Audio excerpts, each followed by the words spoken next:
जितने भी लोग इन्वेस्टमेंट बैंकिंग में अपना करियर बनाना चाहते हैं ना यार, उनके बहुत सारे कॉमन क्वेश्चंस होते हैं कि यार एजुकेशनल बैकग्राउंड क्या होना चाहिए, एक्सपीरियंस चाहिए या नहीं चाहिए, सीएफए करे, एमबीए करे, एफआरएम करे, कोर्सेज कौन से करे, क्या हमारा कॉलेज मैटर करता है या नहीं करता है, फ्रेशर्स की सैलरी कितनी होती है, जॉब कितना इजीली मिल जाती है। तो ये सारे के सारे क्वेश्चंस बहुत ज्यादा ट्रबल करते हैं स्टूडेंट्स को।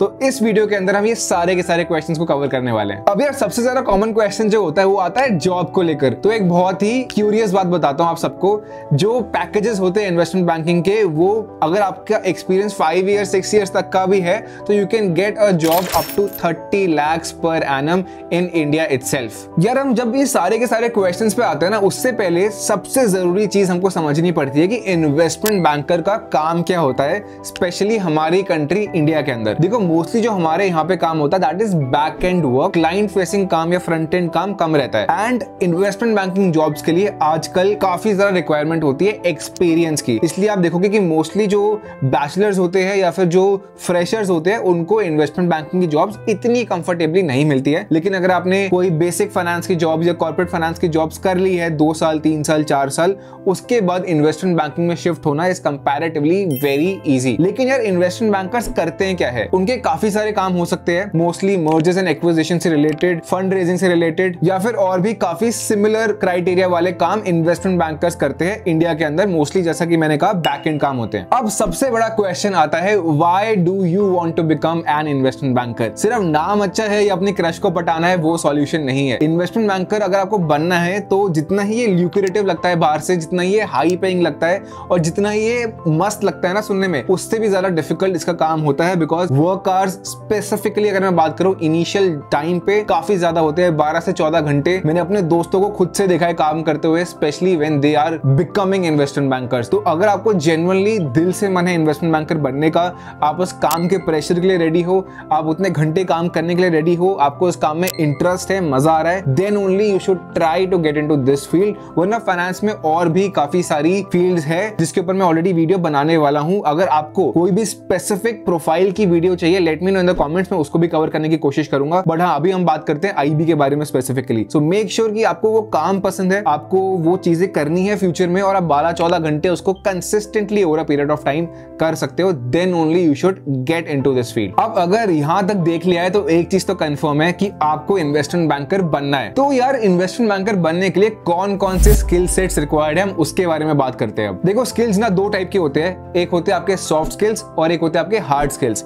सॉफ्ट स्किल्स के अंदर तो वही होते हैं जो मोस्टली हर एक प्रोफेशन के अंदर आपको रिक्वायर्ड होते हैं, आपके कम्युनिकेशन स्किल्स, आपके convincing skills, analytical skills, high pressure situations manage करना, और ये सारे कॉमन सॉफ्ट स्किल्स। इसके ऊपर भी मैं एक वीडियो बनाने वाला हूं, सो मेक श्योर कि आप वो देख लो because it is applicable on all the professions. अब बात आती है हार्ड स्किल्स के बारे में। देखो हार्ड स्किल्स आप कैसे सीखते हो? हार्ड स्किल्स आप सीखते हो पढ़ाई कर या फिर कोई डिग्री कर। अब बेसिक क्वेश्चन यही आ जाता है कि अगर मुझको इन्वेस्टमेंट बैंकर बनना है तो ऐसे कौन कौन से कोर्सेज है जो मुझे करने चाहिए? देखो 2 या 3 कोर्सेज तो मस्ट है, वो आपको करने ही है, लाइक वो चॉइस नहीं है, वो मैंडेटरी है। सबसे पहला financial modelling and valuations. Mostly जो भी इन्वेस्टमेंट बैंकिंग का प्रैक्टिकल काम होता है वो एक्सेल के ऊपर होता है, मॉडल्स बनते हैं प्रॉपर, M&A अगर आप देख लो या फिर कैपिटल रेज आप करना देख लो या वैल्यूएशंस आप देख लो, सब कुछ आप इसके अंदर सीखते हो। Most important short term course अगर इन्वेस्टमेंट बैंकिंग के लिए कोई है तो वो है फाइनेंशियल मॉडलिंग एंड वैल्यूएशंस। दूसरे नंबर पे आता है CFA।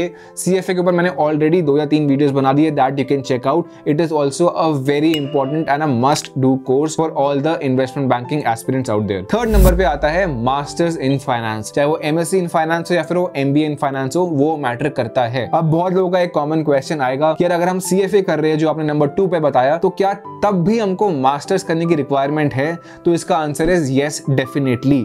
बहुत लोग क्या सोचते हैं कि अगर हम FRM कर लेंगे या फिर CFA कर लेंगे तो हमको मास्टर्स नहीं करना। ये मैं ऑलरेडी बहुत बार बता चुका हूं कि these are not substitute courses, these are complementary courses. मतलब अगर आप एक करते हो तो उसके साथ में दूसरा करना इज ऑल्सो नेसेसरी। ऐसा नहीं होगा कि मैं जो CFA में पढ़ रहा हूँ वो MBA में कवर नहीं होगा, ये जो मैं MBA में कर रहा हूँ CFA में नहीं होगा। काफी सिलेबस कोइंसाइड करता है, बट दोनों की अपनी एक इंपॉर्टेंस है, अपना एक पर्टिकुलर काम है, तो दोनों करना इज नेसेसरी। अपना टाइम लेके कर सकते हो, उसमें कोई इशू नहीं है, but try to do both to get the best opportunities out there. और इसका मैं एक बहुत ही अच्छा एग्जांपल भी हर बार बताता हूँ। लिंक्डइन पे जाओ and search for the best MBA colleges in the world. अगर इंडिया में देखना तो इंडिया में भी देख सकते हो, एंड उसमें कुछ कॉमन नाम आएंगे, IIM आ जाएगा, FMS आ जाएगा, ऐसे काफी सारे नाम आएंगे।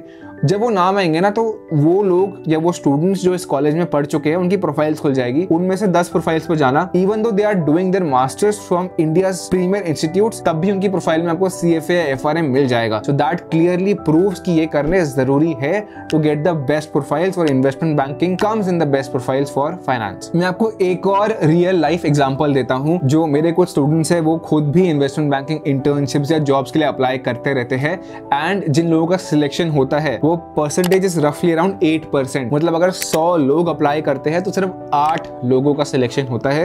एंड मैं पूरी कोशिश करूंगा कि जो मेरी टेलीग्राम की कम्युनिटी है उसमें वो 8 रेज्यूमेस डालने की कोशिश करूं। अगर आपने ज्वाइन नहीं किया ऑलरेडी, वो ज्वाइन कर सकते हो from the link in the description. So basic बात है कि इतना कम सक्सेस रेट है सिलेक्शन होने का, बिकॉज वो एक टॉप प्रोफाइल है, वहां पे आपको बेस्ट प्रोफाइल खुद की भी होनी चाहिए तभी सिलेक्शन होगा। That is why I am saying कि ये सॉफ्ट स्किल्स या फिर ये 3 कोर्सेज करना इज वेरी इंपॉर्टेंट। अब हमने बात कर ली मेजॉरिटी स्किल्स के बारे में और इन्वेस्टमेंट बैंकिंग होता क्या है। अब आगे बढ़ते हैं एक और इंपॉर्टेंट टॉपिक के ऊपर। वो क्वेश्चन है कि यार मैं कॉमर्स का हूं तो मैं कर लूंगा क्या? अगर मेरी फील्ड साइंस या फिर नॉन कॉमर्स, ह्यूमैनिटीज, आर्ट्स कुछ भी है तो क्या मैं इन्वेस्टमेंट बैंकिंग कर सकता हूं? इसका आंसर इज यस, आप कर सकते हो। बहुत ही कॉमन क्वेश्चंस आते हैं इसके ऊपर, बट आंसर इज यस, कर सकते हो। बट हाँ, थोड़े एक्स्ट्रा एफर्ट्स डालने पड़ेंगे। 11th और 12th का बेसिक आपने नहीं पढ़ा कॉमर्स का, देन आपकी जो बैचलर्स डिग्री होगी वही बीकॉम ऑनर्स, BBA ये सब नहीं होगी, नॉन कॉमर्स होगी, तो थोड़े एक्स्ट्रा एफर्ट्स डालने पड़ेंगे। लेकिन जो मैंने 3 कोर्सेज बताए वो कोई भी कर सकता है। Financial modelling, CFA and your masters in finance, anyone can do it. तो अगर आप वो कवर करते हो, that too from Tier 1 colleges in India, तो डेफिनेटली आपका भी सिलेक्शन बहुत आराम से उसमें हो सकता है। अब एक और कॉमन क्वेश्चन, यार इंटर्नशिप्स करना नेसेसरी है बिफोर गेटिंग अ जॉब, या फिर जॉब के लिए क्या एक इंटर्नशिप इतनी ज्यादा इंपॉर्टेंट होगी कि सिलेक्शन उसके बेसिस पर हो जाए? तो इसका आंसर इज समवॉट यस। अगर मैं एक रिक्रूटर हूं और मैं इन्वेस्टमेंट बैंकिंग प्रोफाइल्स के लिए कैंडिडेट्स को हायर कर रहा हूं, तो आप खुद सोचो, अगर एक कैंडिडेट है जिसने कोई भी इंटर्नशिप तक नहीं करी इन्वेस्टमेंट बैंकिंग के अंदर और उसकी पूरी प्रोफाइल सेम है एज अ पर्सन जिसने इंटर्नशिप कर रखी है, मैं खुद या फिर अगर आप रिक्रूटर होते तो आप खुद किसको चूज करते? ऑब्वियसली जिसने वो इंटर्नशिप कर रखी है। अब यहाँ पे इशू पता क्या आता है कि यार कॉलेज के अंदर तो हम इतनी अच्छी प्रोफाइल बना ही नहीं पाते कि हमको इंटर्नशिप मिल जाए, तो हम क्या करें? इससे मैंने ऑलरेडी एक और बार पहले बता दिया है कि अगर खुद से इंटर्नशिप नहीं मिल रही है, इतनी नेटवर्किंग नहीं है या फिर कॉलेज के थ्रू नहीं मिल रही है, कुछ भी रीजन हो सकता है, then try to do live projects. Live projects क्या होते हैं कि कोई भी प्रैक्टिकल कोर्स आपने किया, देन खुद के ऊपर आपने एक रिस्पॉन्सिबिलिटी ले ली कि मैं खुद से उस पर प्रैक्टिकल काम करना शुरू कर दूंगा। फॉर एग्जांपल मैंने कहा कि फाइनेंशियल मॉडलिंग कर लो। अब फाइनेंशियल मॉडलिंग करके होता क्या है, आप फाइनेंशियल मॉडल्स बना सकते हो, आप स्टॉक्स इवैल्यूएट कर सकते हो, जिसको हम वैल्यूएशन भी बोलते हैं। तो क्या ये सब आप खुद से नहीं कर सकते? अगर आपको इंटर्नशिप नहीं मिल रही है तो आप कर सकते हो। So make sure that you try to make live projects on your own, ताकि अगर इंटर्नशिप नहीं भी मिलती है, you have something in your CV that proves your practical knowledge over theoretical knowledge, because ये सबसे ज्यादा जरूरी है आज की डेट में। अब आते हैं वीडियो के फाइनल पार्ट पर। सारे स्किल्स समझ लिए, इन्वेस्टमेंट बैंकिंग समझ ली, एक्सपीरियंस समझ लिया। अब बात करते हैं कि सैलरी कितनी होती है एक इन्वेस्टमेंट बैंकर की इंडिया के अंदर। अब आई एम अज्यूमिंग कि आपने सारे के सारे वो सॉफ्ट स्किल्स और वो सारे के सारे हार्ड स्किल्स अगर गेन कर लिए हैं, आपने कोई भी इंटर्नशिप या कोई अच्छा सा लाइव प्रोजेक्ट खुद से कर लिया है, तो the minimum package, I am saying minimum package that you can expect in India after doing all these things is 6 to 8 lakhs। उसके बाद this can even go up to 30, 40, 50 lakhs, but after experience. तो make sure करो कि अगर interest है investment banking का तो ये सारी चीजें करो। इसके अलावा कोई भी क्वेश्चन आता है या फिर कोई भी स्पेसिफिक प्रोफाइल के ऊपर आपको वीडियो चाहिए in finance, let me know in the comments and I will try to cover that in the next few videos too. और अगर और भी फाइनेंस के कोर्सेज के बारे में जानना है तो चेक आउट दिस वीडियो जो मैंने बहुत पहले बनाई थी। Already it is getting a really good response. Check करो, ये कोर्सेज करके स्टार्ट कर सकते हो अपनी जर्नी फाइनेंस के अंदर। और ऐसे इंटरेस्टिंग वीडियोस के लिए सब्सक्राइब करो to the channel Ishan Arora. Thank you for watching.